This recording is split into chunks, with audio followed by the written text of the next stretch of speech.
ইস, আজকে দেখছি বড্ড গরম পড়েছে, রোদও উঠেছে। হাই ভোল্টেজে একদম।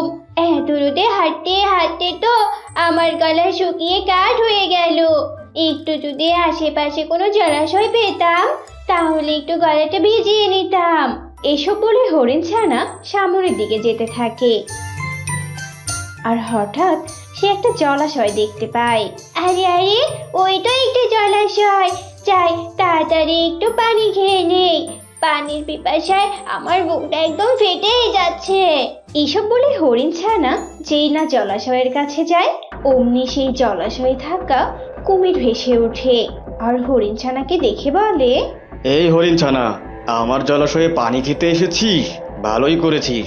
আমার বড্ড খিদেও পেয়েছে। পেটে খিদে নিয়ে থাকাটা বেশ কষ্টকর। আজ তোকে খেয়েই আমার খিদে মেটাবো। আরে কুমির, তুমি এসব কি বলছো? তুমি জানো না এ বনে পশু শিকার মানা? আমি কিন্তু বনের রাজা সিংহকে সব কথা বলে দিব। তুমি রাজার হুকুম অমান্য করেছো। আরে ধুর, তুই তো দেখছি অনেক বোকা। তুই রাজাকে বলে দিবি? আরে তুই বেঁচে থাকলে তো রাজার কাছে গিয়ে সব বলবি। তুই অনেক কথা বলে ফেলেছিস। এবার আমি তোকে খেয়ে তোর মুখটা বন্ধ করছি, দাঁড়া। এসব বলে কুমির হরিণ ছানাকে খেয়ে ফেলে। আহা হা হা, হরিণের মাংস তো হেভি টেস্টি। এর আগে হরিণের মাংস আমি কখনো খাইনি। মনে হলো নাটোরের কাঁচাগোল্লা খেলাম। হা হা হা হা। এভাবে কেটে যায় কিছুক্ষণ। ঘাস খেতে খেতে তো অনেক দূরে চলে এসেছি। সন্ধ্যাও প্রায় হয়ে গেছে। না, আর ঘাস খাওয়া যাবে না। এখন বরঞ্চ ওই জলাশয় থেকে একটু পানি খেয়ে চলে যাই। গরম মনে হয় উপরওয়ালা নিজ হাতে ঢেলে দিয়েছে। বাবা! আরে বাহ, মেঘ না চাইতেই বৃষ্টি। আজকে আমার কপাল এতই ভালো। সকালে খেয়েছি হরিণের মাংস, আর এখন ছাগল আমার কাছে নিজেই চলে এসেছে। আরে আমার তো লটারি লেগে গেল। আরে ছাগল, আয় আয়, আমার কাছে আয়। ওরে বাবা, এ তো কুমির। তা আমাকে কি তুমি খাওয়ার জন্য ডাকছো? না বাবা না, আমি তোমার কাছে যাব না। তোমাকে দেখে কেমন জানি বদমাশ বদমাশ মনে হচ্ছে।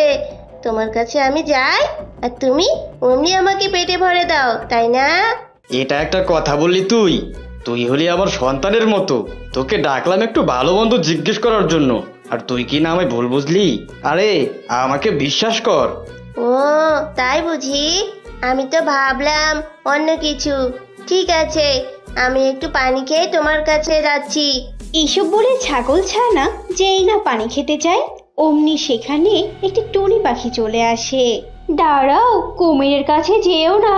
এই কুমির ভালো না। ও তোমাকে মিথ্যে বলে তোমাকে খাওয়ার ফন্দি করছে। তুমি জানো ও একটু আগে একটি হরিণ ছানাকে খেয়েছে, আর এখন তোমাকে খাওয়ার প্ল্যান করছে। তুমি ভুলেও যেও না। হাই হাই, টুনি পাখি, তুমি সত্যি খুবই ভালো। এই বদমাস কুমির তো আমাকে এক্ষুনি খেয়ে ফেলতো। এই তুই কি ভেবেছিস আমি তোকে ছেড়ে দিব? আমার হাত থেকে বাচ্চা এত সহজ না। এসব বলে কুমির ছাগল ছানার উপর ঝাঁপিয়ে পড়ে আর ছাগল ছানাকে ছিঁড়ে ছিঁড়ে খেয়ে ফেলে। হায় রে, আমার ছানা ওই যে সকালে বেরিয়েছে। এখন তো সন্ধে হয়ে গেছে, এখনো আমার ছানা কেন ফিরছে না? আমি তো কিছুই বুঝতে পারছি না। আমার ছানার আবার কোনো ক্ষতি হলো না তো? না, আমার ছানার কোনো ক্ষতি হতে পারে না। এমন সময় সেখানে ছাগল চলে আসে। আরে হরিণ দিদি, তুমি এভাবে কাঁদছো কেন? আমি না হয় কাঁদছি আমার ছানার জন্য, তুমি কেন কাঁদছো? আর বলো না, আমার মেয়েটা সেই সকালে বেরিয়েছে, কিন্তু এখনো ও ডেরায় ফিরে এলো না। তাই মেয়েটার জন্য আমার ভীষণ কষ্ট হচ্ছে। ওই মেয়েটাই তো আমার সব। ও ছাড়া যে আমার এই দুনিয়াতে আর কেউ নেই। হায় রে, আমার ছানাও তো এখনো ফিরে আসেনি। ছানার জন্য আমারও ভীষণ চিন্তা হচ্ছে। অনেকক্ষণ থেকে ওকে খুঁজছি, কিন্তু দেখো না হরিণ দিদি, কোথাও তাকে খুঁজে পাচ্ছি না। আমার তো মনে হয় আমাদের ছানাদের কোনো বিপদ হয়েছে। ওরা যখন এসব কথা বলছিল তখন সেখানে সেই টুনি চলে আসে। তোমরা একদম ঠিক বলেছো, তোমাদের ছানারা বেঁচে নেই। তাদের দুজনকেই কুমির শিকার করেছে। তোমাদের ছানারা অনেক চেষ্টা করেছে বাঁচার জন্য, কিন্তু ওই কুমির ওদের আর বাঁচতে দিল না। কি এসব তুমি কি বলছো? আমাদের ছানারা আর বেঁচে নেই? ওই কুমির আমাদের ছানাকে শিকার করেছে? কি সর্বনাশ হলো আমার! আমি এখন কাকে নিয়ে বাঁচবো? আমার ছানা ছাড়া যে আমার আপন বলতে আর কেউ নেই। ওই কুমির কি জানে না এ বনের কোনো ছোট পশু শিকার করা মানা? চলো হরিণ দিদি, আমরা এক্ষুনি বনের রাজা সিংহর কাছে যাই, আর ওই কুমিরের নামে বিচার দেই। আমাদের সন্তান হত্যার বিচার চাই চাই, ওই কুমিরের ফাঁসি চাই। এরপর ওরা সবাই মিলে বনের রাজা সিংহর কাছে যায়। আরে টুনি, ছাগল, হরিণ, তোরা সবাই এখানে? তা কি মনে করি? আর তোদেরকে দেখে তো খুবই চিন্তিত মনে হচ্ছে। কি হয়েছে রে তোদের? সিংহ রাজা, আমরা আপনার কাছে কুমিরের নামে বিচার চাইতে এসেছি। ওই কুমির আমার আর দিদির ছানাকে শিকার করেছে। আপনি তো জানেন আমার ছানা ছাড়া আমার দুনিয়াতে আর কেউ নেই। আপনি তো নিজেই ঘোষণা করেছেন এই বনের কোনো পশু শিকার করা যাবে না। আপনি আমাদের সন্তানদের খুনিকে বিচার করুন, শাস্তি দিন আপনি। আমরা আপনার কাছে বিচার চাই। আমি তোদের দুঃখটা বুঝতে পেরেছি, তোরা আর কাঁদিস না। আমি ওই কুমিরকে অবশ্যই তার পাপের শাস্তি দিব। ওই কুমিরের এত বড় সাহস, আমার কথা অমান্য করে বনের পশু শিকার করে। হরিণ আর ছাগল, আমি তোদের সন্তানকে ফিরিয়ে দিতে পারবো না হয়তো, কিন্তু তোদের সন্তানের খুনির বিচার আমি করবই। এরপর সিংহ রাজা কুমিরকে তার আস্তানায় নিয়ে আসে। কি ব্যাপার, হঠাৎ সিংহরাজা আমাকে এখানে আসতে বললো কেন? সিংহরাজা কি সব জেনে গেল? বাবারে, সিংহরাজা যদি সব জেনে যায় তাহলে তো আমার জীবনটা আজকেই শেষ। আরে বদমাস টুনি এখানে কি করছে? ও বুঝেছি, এই বদমাস টুনি তবে সিংহের কানে মন্ত্র পড়েছে। এই বদমাস টুনির পেটে কোনো কথাই থাকে না, সব সময় মহৎ হওয়ার চেষ্টা করে। কিরে কুমির, তুই হরিণের ছানা আর ছাগলের ছানাকে কেন শিকার করেছিস? তুই বনের নিয়ম অমান্য করেছিস। সব পশু যদি বনের ঘাস পাতা খেয়ে বেঁচে থাকতে পারে, তাহলে তুই কেন নদীর মাছ আর শ্যাওলা খেয়ে বাঁচতে পারবি না? তুই অনেক বড় অন্যায় করেছিস। এ অন্যায়ের কোনো মাপ হয় না। তাই আমি সিদ্ধান্ত নিয়েছি তোকে ফাঁসিতে ঝুলিয়ে শাস্তি দিব। রাজা মশাই, আমাকে এবারের মতো মাফ করে দিন। আমাকে ফাঁসি দিবেন না, আমি বাঁচতে চাই। কিন্তু সিংহ রাজা কুমিরের কোনো কথাই শোনে না। নিয়ম অনুযায়ী কুমিরকে ফাঁসিতে ঝুলিয়ে দণ্ড দেয়।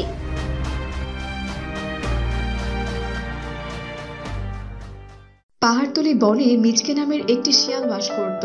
মিচকে শিয়ালের একটি ডিম গাছ ছিল। মিচকের ডিম গাছটি ছিল বিশাল এক নদীর পাশে।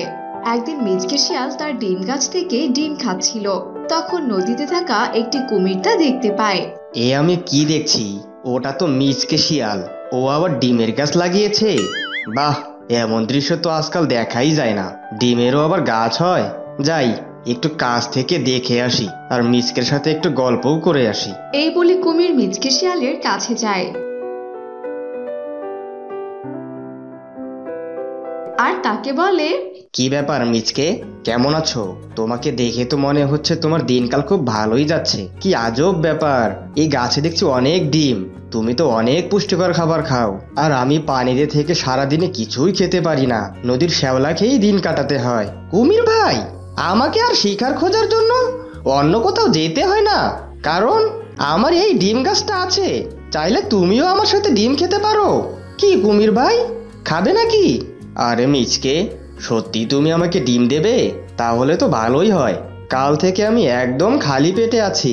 দাও বন্ধু, তাড়াতাড়ি একটু খেয়ে নেই। তুমি যখন আমাকে বন্ধু বলে ডেকেছো, তখন আমি তোমাকে এক্ষুনি ডিম দিচ্ছি। তুমি হা করো, আমি তোমাকে দিয়ে দিচ্ছি।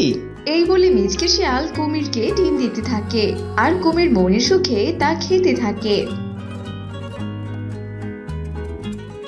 মিচকে বন্ধু, আর কটা ডিম দাও না। নদীর ওই ধারে আমার স্ত্রী না খেয়ে আছে, কটা ডিম তাকেও দিয়ে আসি। আরে আরে, তোমার বউ আছে সেটা আমাকে আগে বলবে না? আমি এক্ষুনি ভাবির জন্য ডিম দিচ্ছি। আমার বন্ধুর বউ না খেয়ে থাকবে? সে তো হতেই পারে না। বন্ধু, তুমি রোজ এসে আমার কাছে ডিম খেয়ে যেও, আর ভাবির জন্য নিয়ে যেও। বন্ধু, তোমাকে অনেক ধন্যবাদ।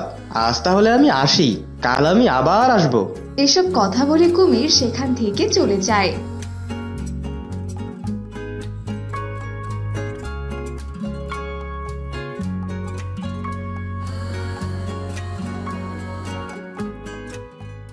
পরের দিন আবারও কুমির মিচকে শিয়ালের কাছে আসে, আর মিচকেও আগের দিনের মতো কুমিরকে তার ডিম গাছ থেকে ডিম খেতে দেয়। আর কিছু ডিম কুমির তার স্ত্রীর জন্য নিয়ে যায়।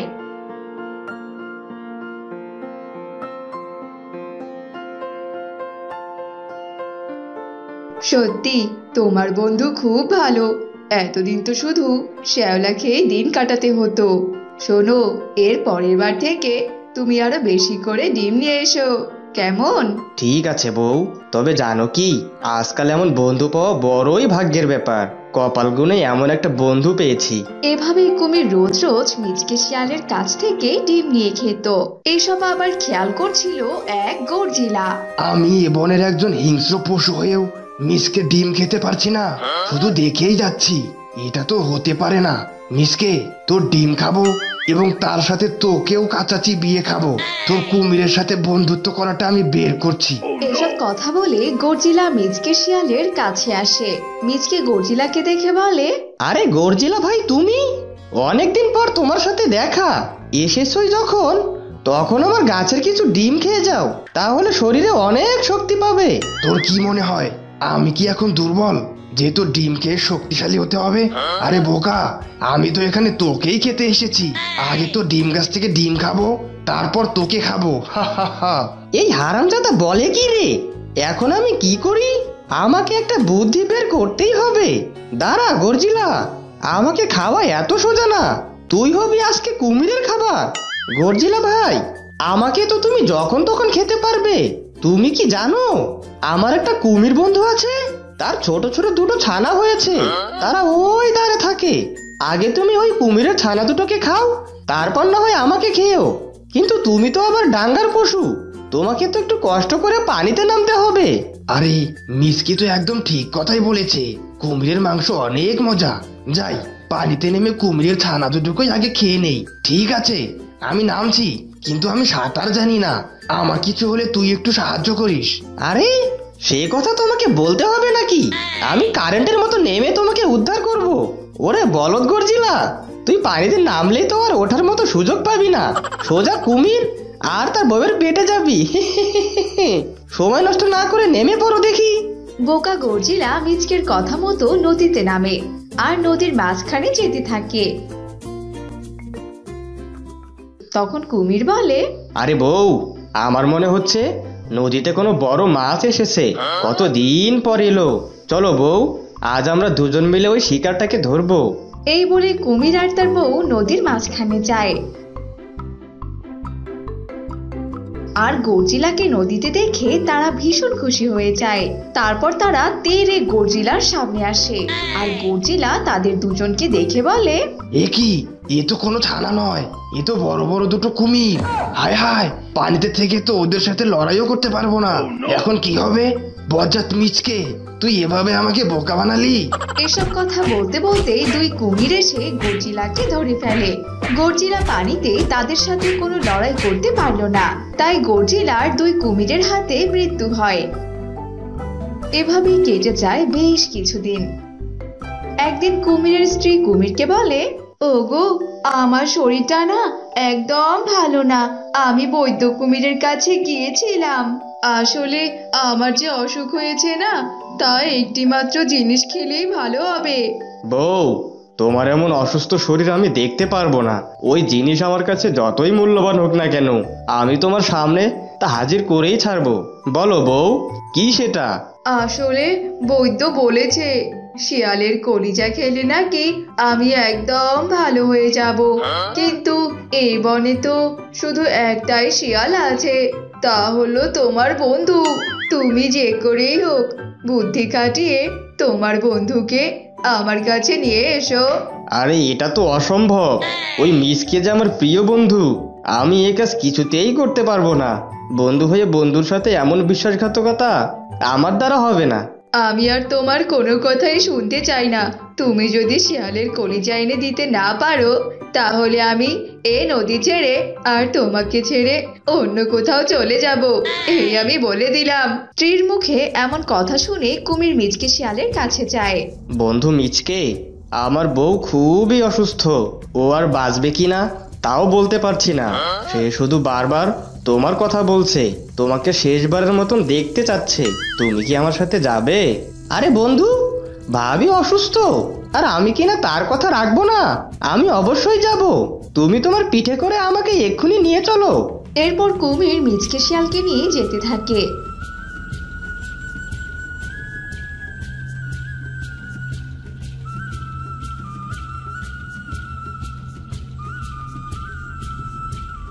মাছ নদীতে যেতেই কুমির পানির নিচে ডুবতে থাকে আর তা দেখে মিচকে ভীষণ ভয় পেয়ে যায়। আরে বন্ধু, তুমি এভাবে পানিতে ডুব দিচ্ছ কেন? আমি তো ডুবে যাব। আমি তো তোমাকে মারার জন্য এখানে এনেছি, কারণ আমার বউ তোমার কলিজা খেলে নাকি সুস্থ হয়ে যাবে। তাই তো তোমার কলিজাটা নেওয়ার জন্য আমি তোমাকে ধরে নিয়ে এসেছি। কুমিরের মুখে এমন কথা শুনে মিচকে একটা বুদ্ধি বের করে যে সে কিভাবে কুমিরের হাত থেকে রক্ষা পাবে। আরে বন্ধু, এই কথা? আমি তো আমার কলিজা সাথে নিয়ে ঘুরি না, ওটা তো আমার ডিম গাছে ঝুলিয়ে রেখে এসেছি। এক কাজ করো, তুমি জলদি আমাকে ডিম গাছের কাছে নিয়ে যাও, আমি তোমাকে কলিজাটা পেরে দিচ্ছি। মিচকের কথা মতো কুমির তাকে ডিম গাছের কাছে নিয়ে যায়।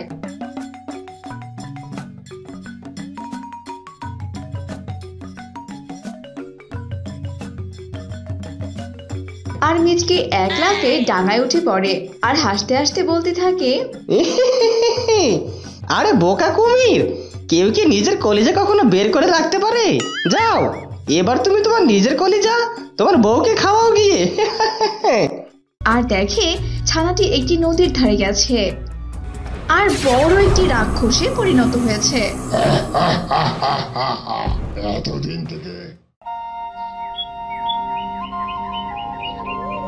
হাঁস দিদি, আরে ও হাঁস দিদি, যাচ্ছ কোথায় গো তুমি? আর তাছাড়া তোমার মন এত খারাপ কেন গো?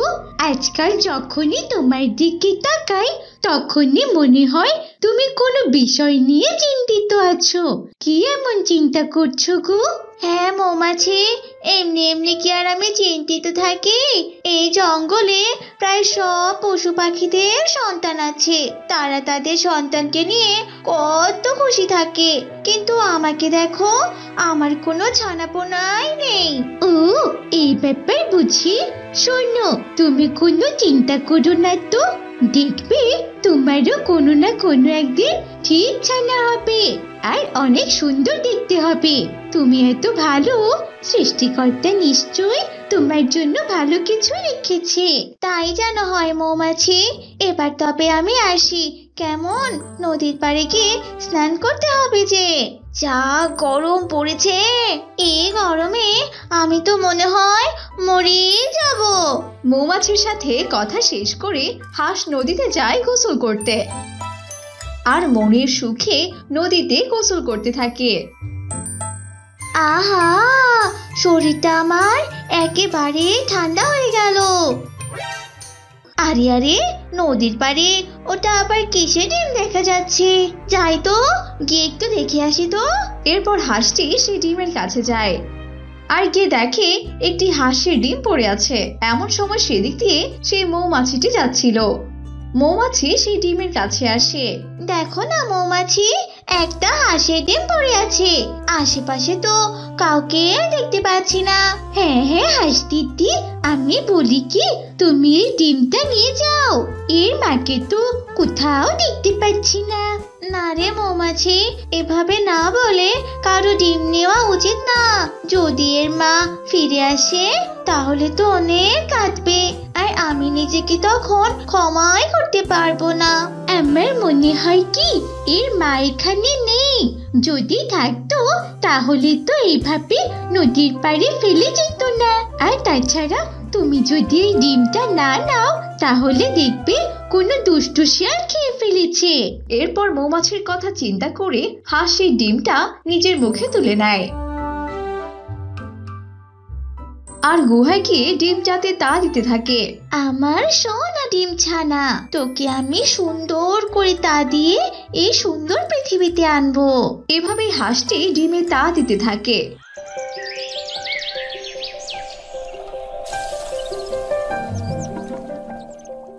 আর কিছুদিনের মাঝে ডিমটি থেকে একটি সুন্দর হাঁসের ছানা জন্ম নেয়। এতে হাঁস ভীষণ খুশি হয়ে যায়।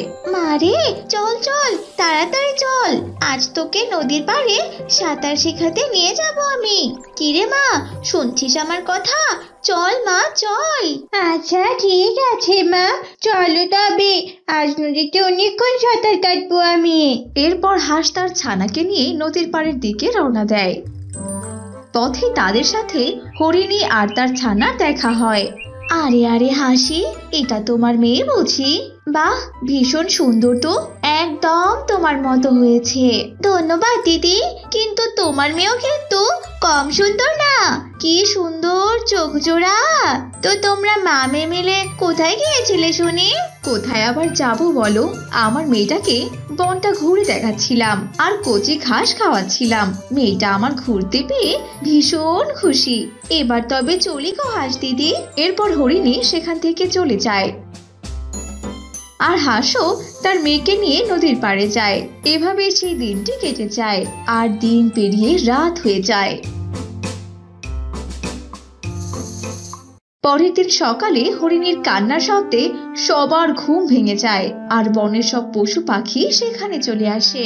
হায় হায় রে, কি সর্বনাশ হয়ে গেল আমার মেয়ে, আমার মেয়ে। একে দিদি, তোমার মেয়ের কি হয়েছে? একে, এখানে এত রক্ত কেন পড়ে আছে? এগুলো কার রক্ত? আমার মেয়েকে আমি কোথাও পাচ্ছি না হাসি। এই রক্তগুলো যে এখানেই পড়ে আছে। হরিণের কথা শুনে সবার আর বুঝতে বাকি রইল না যে আসলে তার সাথে কি হয়েছে। হরিণীর এত কান্নাকাটি দেখে বনের পশু পাখিদের মনে অনেক দুঃখ হয়। তারা সবাই হরিণীকে সান্ত্বনা দিয়ে সেখান থেকে নিজেদের গুহায় চলে যায়। মা, ও মা, আমার ভীষণ ভয় করছে। ওই হরিণ মাসির মেয়ের মতো যদি আমাকেও কেউ খেয়ে ফেলে তাহলে কি হবে মা? চুপ কর মা, চুপ কর। এসব অলক্ষণে কথা একদম বলবি না রে মা। তোর যে কোনো কিচ্ছু হবে না, আমি তোকে ঠিক আগলে রাখবো মা। এখন চল তো চল, দুই মামে মিলে নদীতে যাই। এরপর তারা নদীতে চলে যায়। এভাবে দিন কাটতে থাকে। কিন্তু দিন দিন বনের পশু পাখিদের মাঝে আরো আতঙ্ক ছড়িয়ে পড়ে, কারণ প্রতিদিন কোনো না কোনো ছানা হারিয়ে যেত। এতে পশুরা অনেক চিন্তায় পড়ে যায় আর সবাই মিলে একটি সভার আয়োজন করে। সেখানে সবাই উপস্থিত ছিল। কি সব হচ্ছে এগুলো? আমাদের মাঝে কেউ এমন ক্ষতি করছে আর আমরা ধরতেই পারছি না। এটা তো হতে পারে না। আমার প্রজারা, তোমরা তোমাদের কোনো মতবাদ দাও। তোমাদের মাঝে কাকে এই চোর মনে হয়? সিংহের এমন কথা শুনে পশু পাখিরা অনেক চিন্তায় পড়ে যায়। আর তখন একটি টুনি পাখি এসে বলে, সিংহ মহারাজ, আমার মনে হয় এসব পাজি শিয়ালের কাজ, কারণ পাজি শিয়াল আগে এমন অন্যায় করত। তাছাড়া আমি মাঝে মাঝে রাতে পাজি শিয়ালকে বনে ঘুরে বেড়াতে দেখতাম। টুনি পাখির এমন কথা শুনে সবাই অনেক অবাক হয়ে যায় আর তারাও সম্মতি দেয়। না না মহারাজ, আপনি এসব কথা বিশ্বাস করবেন না। আমি আর এসব অন্যায় করি না। আমি এখন ভালো হয়ে গেছি, আপনি বিশ্বাস করুন মহারাজ। শিয়াল এত করে বলার পরেও কেউ কিছুতেই বিশ্বাস করে না। সবাই মিলে শিয়ালকে কারাগারে নিক্ষেপ করে। এভাবেই দিন কাটতে থাকে। কিন্তু শিয়াল বন্দী হওয়ার পরেও জঙ্গলে ছানা হারানো একদমই কমে না। না, বড় চিন্তায় পড়ে গেলাম। পাজি শিয়ালকে তো বন্দি করেছি, তাহলে এভাবে শিকার করছে কি? কি আমার মেয়েটা আবার কোথায়? এত রাতে আমার মেয়েটা কোথায় গেল? আমার মেয়েটার কোনো ক্ষতি হলো না তো? না না, এক্ষুনি আমাকে খুঁজে বের করতে হবে। এরপর হাঁস তার মেয়েকে খুঁজতে থাকে।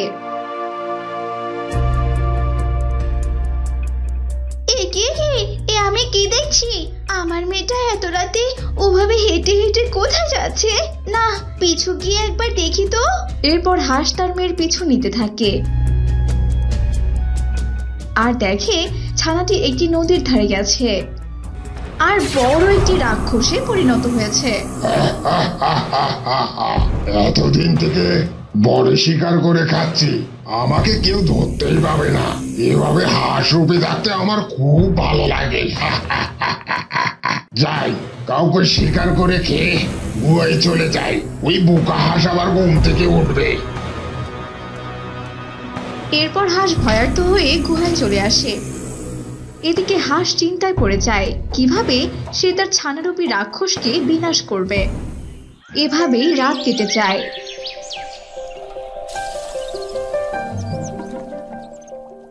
ইকি মা, তুমি এভাবে আগুন নিয়ে এসেছো কেন? এরপর হাঁসটি তার ছানার শরীরে আগুন লাগিয়ে দেয় আর ছানাটি সেখানেই পুড়ে ভস্ম হয়ে যায়। তোকে আমি নিজের মেয়ের মতোই ভালোবাসতাম, আর তুই কিনা আমাকে ঠকালি। জঙ্গলের সবার ভালোর জন্য তোকে আমাকে মারতে হবে।